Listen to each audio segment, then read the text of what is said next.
വെടിനിർത്തൽ പ്രഖ്യാപനം വന്നതോടെ തെരുവീഥികളിൽ ആഹ്ലാദ പ്രകടനം നടത്തി ഗാസയിലെ ജനങ്ങൾ. 15 മാസം പിന്നിട്ട ഗാസ യുദ്ധത്തിന് വിരാമമിട്ട് വെടിനിർത്തൽ കരാർ ഇസ്രായേലും ഹമാസും അംഗീകരിച്ചു. യുഎസിന്റെ പിന്തുണയോടെ ഈജിപ്തിന്റെയും ഖത്തറിന്റെയും മധ്യസ്ഥതയിൽ നടത്തിയ മാസങ്ങൾ നീണ്ട ചർച്ചകൾക്കൊടുവിലാണ് വെടിനിർത്തൽ സാധ്യമാകുന്നത്. വെടിനിർത്തൽ കരാർ ഞായറാഴ്ച പ്രാബല്യത്തിൽ വരുമെന്ന് ഖത്തർ പ്രധാനമന്ത്രി ഷെയ്ഖ് മുഹമ്മദ് ബിൻ അബ്ദുൾ റഹ്മാൻ അൽ താനി വ്യക്തമാക്കി.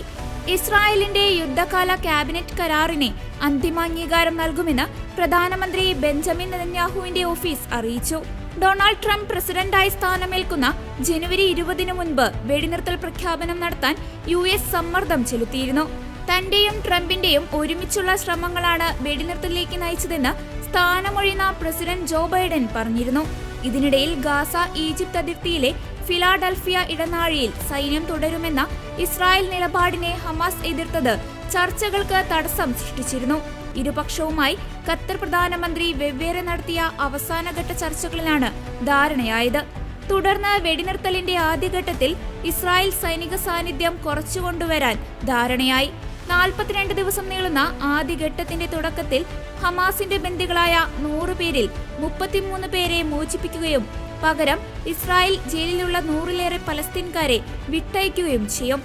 ആദ്യഘട്ടം തീരും മുൻപ് തന്നെ രണ്ടാം ഘട്ടത്തിനുള്ള ചർച്ച ആരംഭിക്കും.